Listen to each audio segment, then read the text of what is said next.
मेरे प्यारे दोस्तों, मैं नरेंद्र लहरी आपका अपने चैनल पर हार्दिक स्वागत अभिनंदन करता हूं।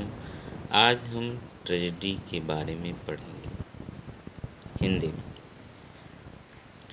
ट्रेजेडी क्या है? ड्रामा को मुख्यतः दो भागों में बांटा जाता है, जिसमें से हम एक को कॉमेडी और दूसरे को ट्रेजेडी कहते हैं। आखिर में ड्रामा क्या होता है? आखिर में ड्रामा एक किसी कार्य का अनुकरण होता है और कॉमेडी में दिखाया जाता है कि कुछ समस्याओं से उलझा हुआ रहता है, फिर उसी का निदान होते हुए खुशी में तब्दील हो जाता है। इसी तरह ट्रेजेडी समस्याओं से शुरू हो करके समस्याओं में उलझते हुए पात्रों को उनकी मौत तक ले जाता है। अर्थात इसका अंत दुख के साथ होता है। नायक मर जाता है, नायिका मर जाती है। बात करें ट्रेजेडी की, तो नाटक को दो मुख्य भागों में बांटा जाता है। इसे सुखांत एवं दुखांत कहते हैं, अर्थात कॉमेडी एवं ट्रेजेडी कहते हैं। सुखांत नाटक का आशापूर्ण और शांतिपूर्ण अंत होता है। दुखांत का अंत दुखद होता है। दुखांत नाटक भिन्न भिन्न रूपों से प्रस्तुत होते हैं। ट्रेजेडी नामक एक महत्वपूर्ण प्रकार का नाटक है। इसका चरित्र दुखदाई और अंत भी भयंकर दुखदाई होता है। दुखांत नाटक किसी घटना का अनुकरण होता है जो अपने में संपूर्ण और गंभीर होता है। उसका एक निश्चित आकार होता है। इसकी भाषा अलंकृत होती है। वह दया और भय की भावनाओं को व्यक्त करता है, जैसे कि दया और भय के निरर्थक तत्वों का शुद्धिकरण हो जाए। और एरिस्टॉटल की परिभाषा के निम्नलिखित तत्व हैं: अनुकरण, प्लॉट, अलंकृत भाषा, ट्रैजिक हीरो, दया और आशंका की भावना, दुखदाई निष्कर्ष और दुखदाई प्रभाव।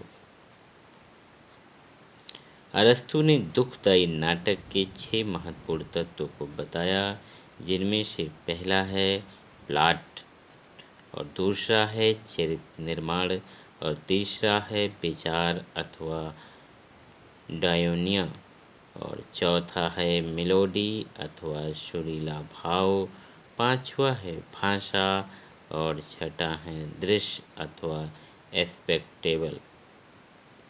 स्पेक्टिकल। प्रत्येक दुखद नाटक किसी घटना का अनुकरण होता है। उसका अर्थ है कि दुखांत नाटक के पात्र पहले घटित हुई घटना का अनुकरण करेंगे। यह घटना बाह्य होती है, परंतु कभी कभी बाह्य एवं आंतरिक भी हो जाती है।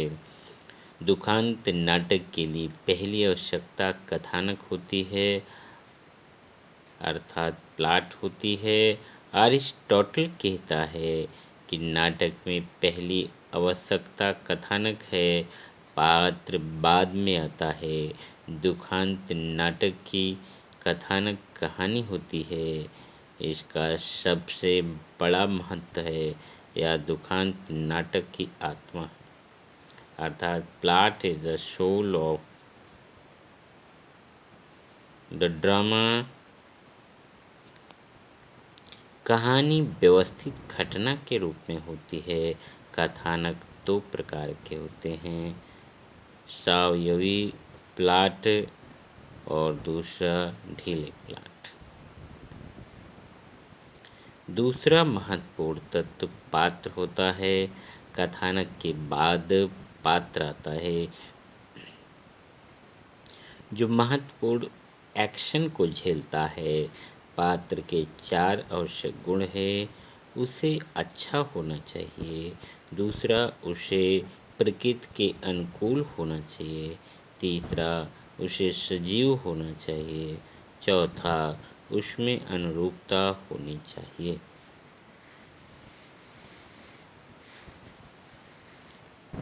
आगे हम बात करें तो दुखांत नाटकों में मुख्य पात्र ट्रेजिक हीरो होता कहलाता है।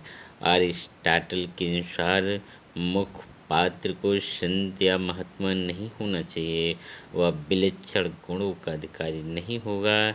ऐसे नाटक का उत्पीड़न हमारी भावनाओं को कष्ट पहुंचाता है।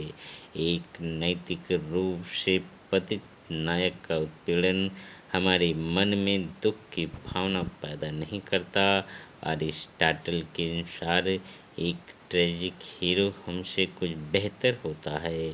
शेक्सपियर के अनुसार ट्रेजिक हीरो उच्च पद का होता है।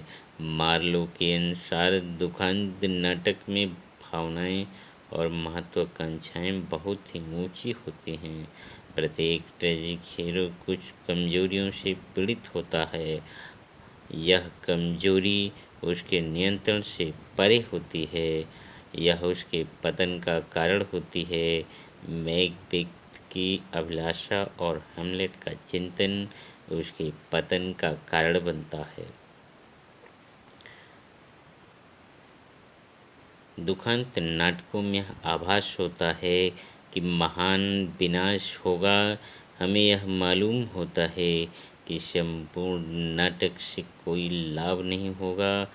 मार्क एंटोनी जूलियस सीजर में कहता है कि मेरे देशवासियों, सीजर का पतन कितना महान पतन था।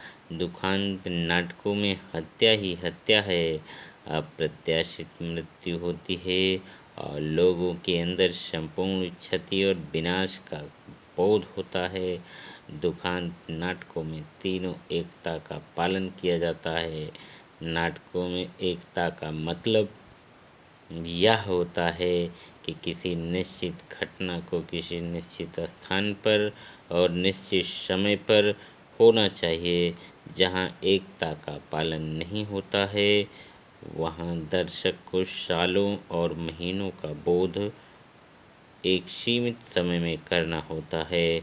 उसी समय के घटना के स्थान का समय भी उसे अपने मस्तिष्क में निर्धारण करना पड़ता है। यह डायलॉग पात्रों को अपने आप को व्यक्त करने का अवसर प्रदान करते हैं।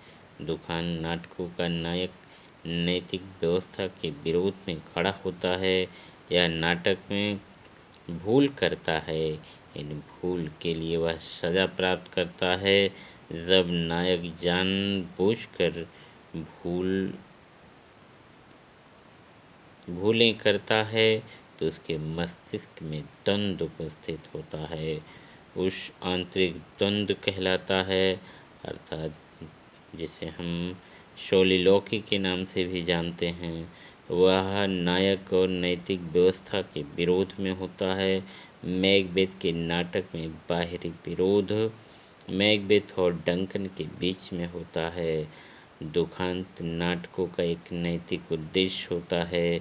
जब हम मंच पर उत्पीड़न के दृश्य को देखते हैं तो उत्पीड़न झेलने वाले हमारे अंदर दया का भाव उत्पन्न करते हैं और यह हमें शिक्षा देते हैं कि किसी को मूर्खतापूर्ण तथा अनैतिक कार्य नहीं करना चाहिए।